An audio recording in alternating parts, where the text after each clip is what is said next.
Boa tarde, Kaique. Hoje vai ser a nossa aula de ciências. Vai ser a nossa quarta aula, né? Amanhã, sexta-feira, é o último dia da semana. Então vamos lá. O que eu vou trazer para você hoje na aula de ciências? A gente vai estudar sobre a Terra e o universo. É importante a gente conhecer onde a gente mora, onde a gente vive. É importante a gente saber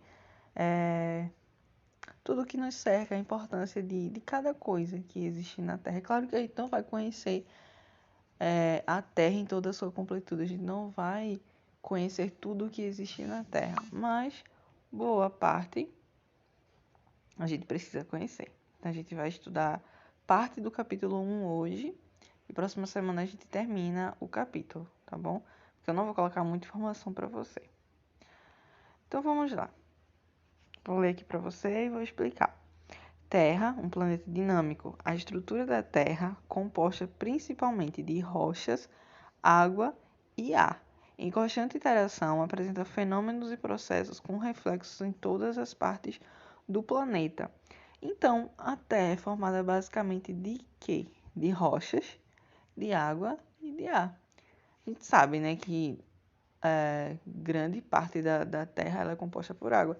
Até quando tem essas imagens assim, de fora do planeta, dos satélites, quando tiram fotos do planeta, a pessoa vê aquele monte de água, né?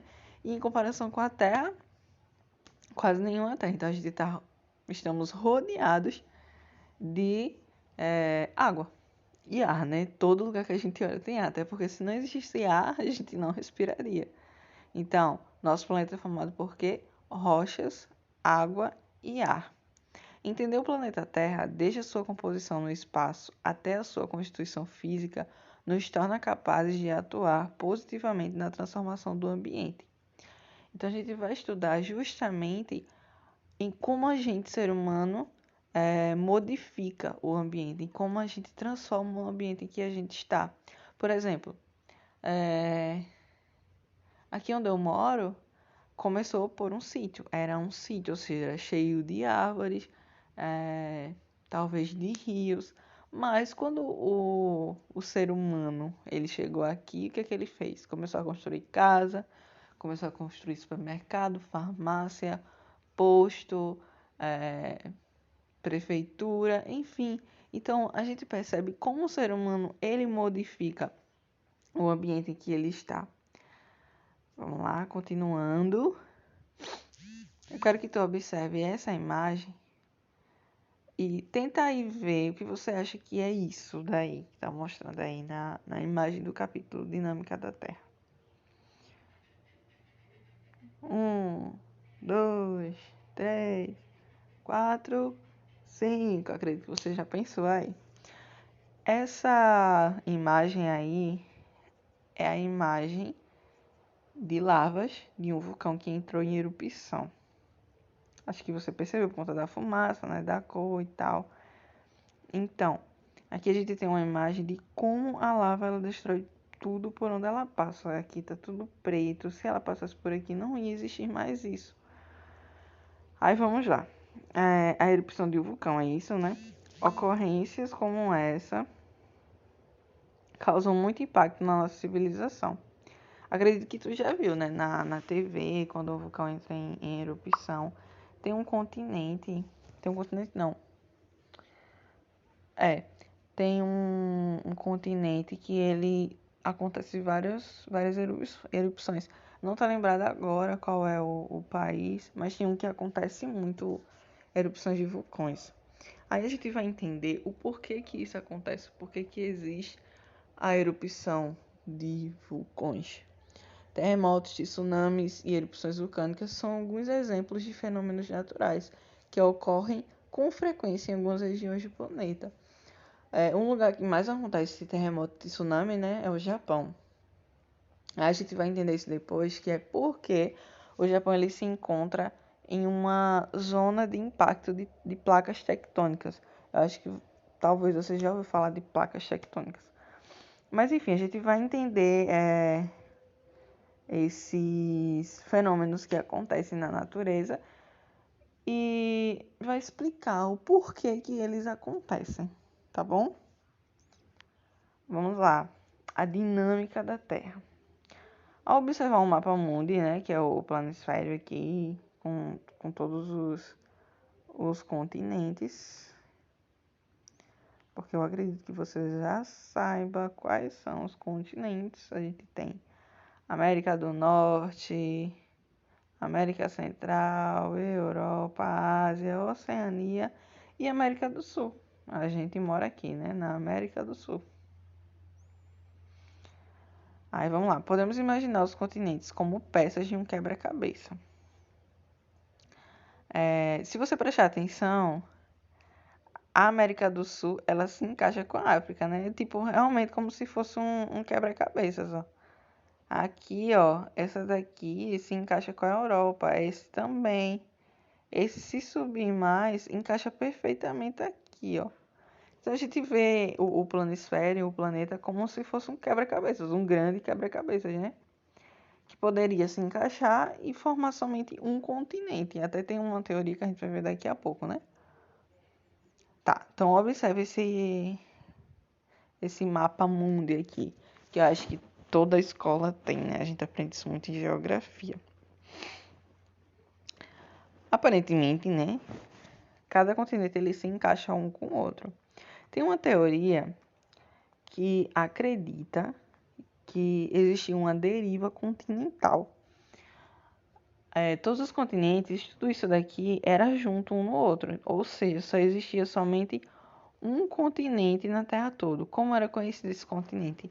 Era Pangeia, que do grego quer dizer todas as terras, então, todas as terras unidas, tá bom? A primeira evidência de que isso teria ocorrido foi notada por cientistas europeus entre os séculos XVI e XVIII. Então eles notaram que alguma coisa de estranho havia acontecido na Terra. Por quê? Eles olharam para o mapa mundi e viram que os continentes eles se encaixavam. Igual eu mostrei aqui. Aí eles disseram: rapaz, eu acho que isso daqui tudo era uma coisa só. Porque não tem condição das coisas se encaixarem se não foram juntas antes, né? Como um quebra-cabeças. Aí no início do século XX, um meteorologista propôs que os continentes estariam em lento e constante movimento. Ou seja, até hoje, por exemplo, a América do Sul, que é onde a gente mora, ela pode ter um movimento não rápido, né? Mas devagar. E vai chegar uma hora ou outra que ou ela vai se juntar com outro continente ou vai ficar à deriva no mar, entendeu? Eles se unem, né, ao longo do tempo. Então, pode acontecer de América do Sul se unir novamente com a África, de América do Norte se unir com a Europa, a Oceania se unir com a Ásia. Isso depende do movimento que a Terra está fazendo, tá? Aí, eis a questão aqui. Ó, no segundo parágrafo daqui diz assim: no início do século XX, o meteorologista alemão, quase que não sai, Alfred Wegener propôs que os continentes estariam em lento e constante movimento, unindo-se e separando-se ao longo do tempo, até terem chegado na configuração atual. O cientista, ele também defendia que teria existido um único supercontinente, a Pangeia, né, que foi aquilo que eu falei do início, rodeado por um único oceano denominado de Pantalassa, do grego todos os mares. Estima-se que essa configuração tenha existido há 225 milhões de anos. Então a gente tem que essa teoria acredita que todos os continentes eram juntos em um só, formando a Pangeia, todas as terras. E o mar também só existia um mar. Por quê? Se existia somente um continente, não tinha o porquê separar mar Atlântico de mar Antártico, de Oceano Ártico, Oceano Antártico. Não tinha o porquê dividir. Então, só existia um mar, que era o mar Pantalassa, que quer dizer todos os mares, entendeu? Então, essa teoria basicamente acredita que a Terra era unida em somente uma, que era a Pangeia, e o mar era somente um, que era o Pantalassa, que era a união de todos os males. De todos os mares, aliás. Tá chegando notificação aqui, sei não, meu Deus do céu. Mas enfim, resumindo, a deriva continental, ela se trata disso daí.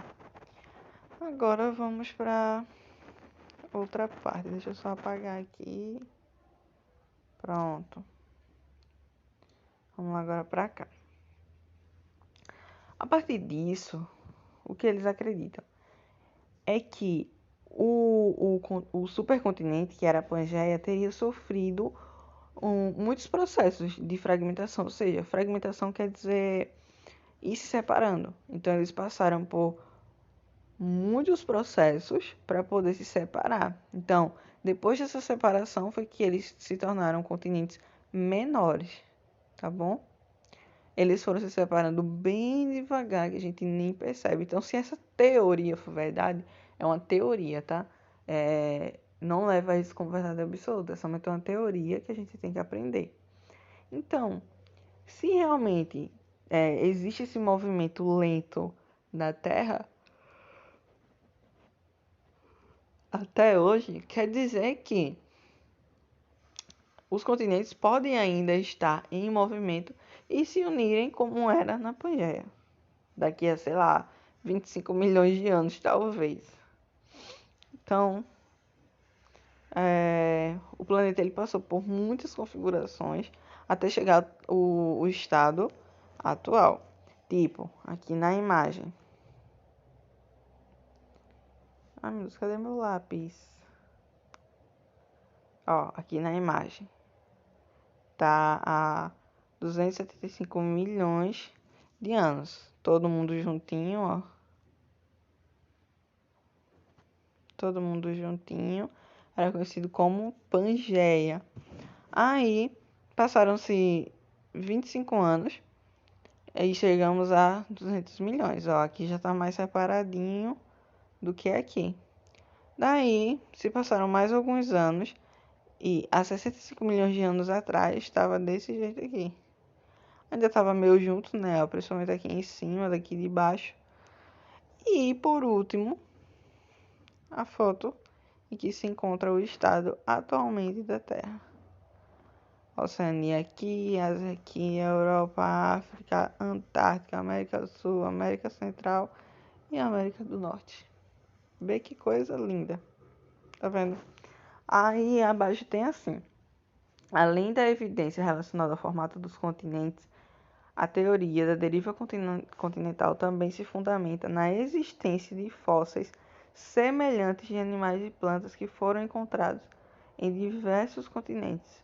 Outra evidência é a semelhança entre o tipo de rocha presentes em continentes mais afastados.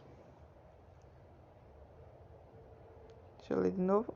Outra evidência é a semelhança entre o tipo de rocha presentes em continentes mais afastados. Então, aliás, que ele defende a ideia de que existiu e ainda existe a deriva continental? Simplesmente pela questão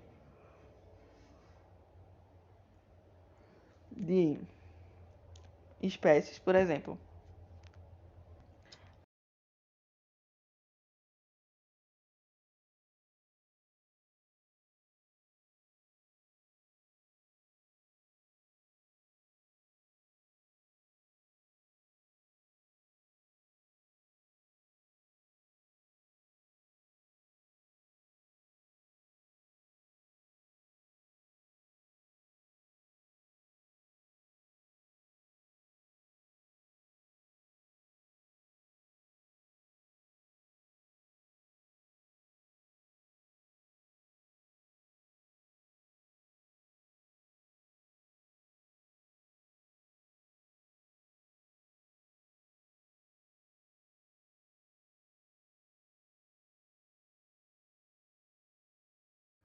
Pronto, então como é que ele defende a ideia da teoria da deriva continental?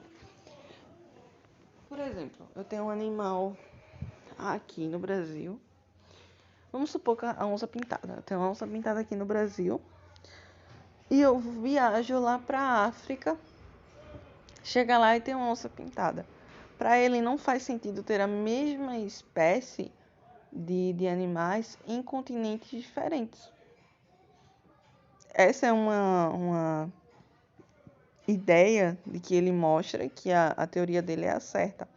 Outra coisa também é a questão das rochas. Tem um tipo de rocha aqui no Brasil e a gente vai para Portugal e acha o mesmo tipo de rocha. Para ele não tem como, porque não faria sentido ter o mesmo tipo de rocha em um país e chegar em outro continente totalmente diferente e ter o mesmo tipo de rocha, sendo que as condições climáticas são diferentes, as condições terrestres são diferentes, o solo é diferente, entendeu? Então, para ele, essa é a defesa da teoria de que ele acredita na deriva continental, de que os continentes se afastaram. Continuando,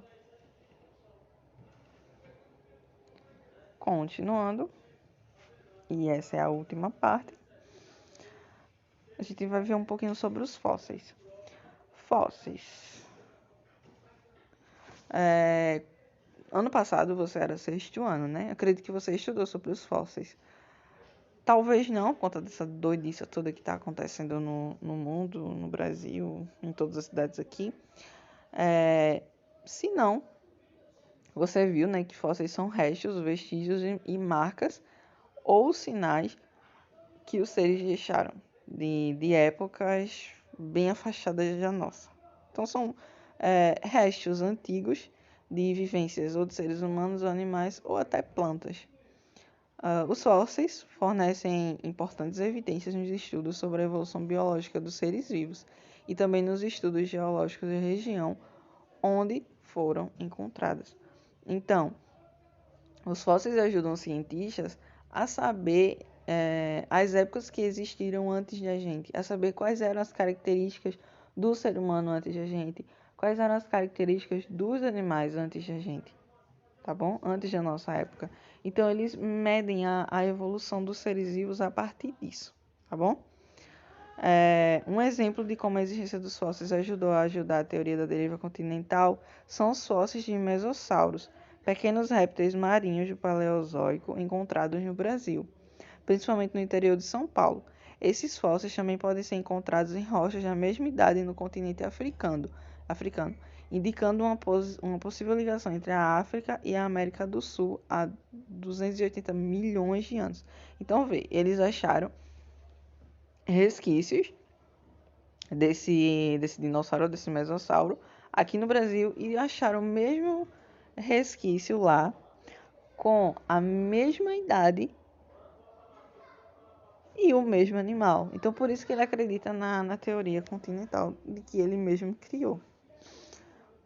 Embora, existam evidências para se acreditar na deriva continental, depois da Segunda Guerra Mundial, que eu já falei, foi na aula de história sobre a Segunda Guerra Mundial, descobriram várias montanhas submarinas no Oceano Atlântico, e o que levou as pessoas a pensarem.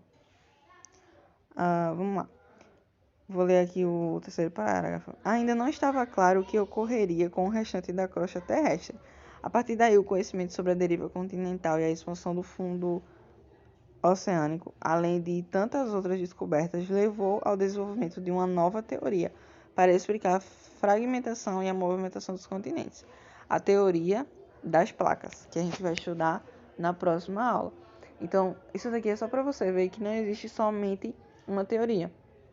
Existe essa teoria da deriva continental que a gente estudou hoje, né? Que acredita-se que todos os continentes eram juntos e com o passar do tempo foram se separando até chegar ao ponto em que estamos hoje.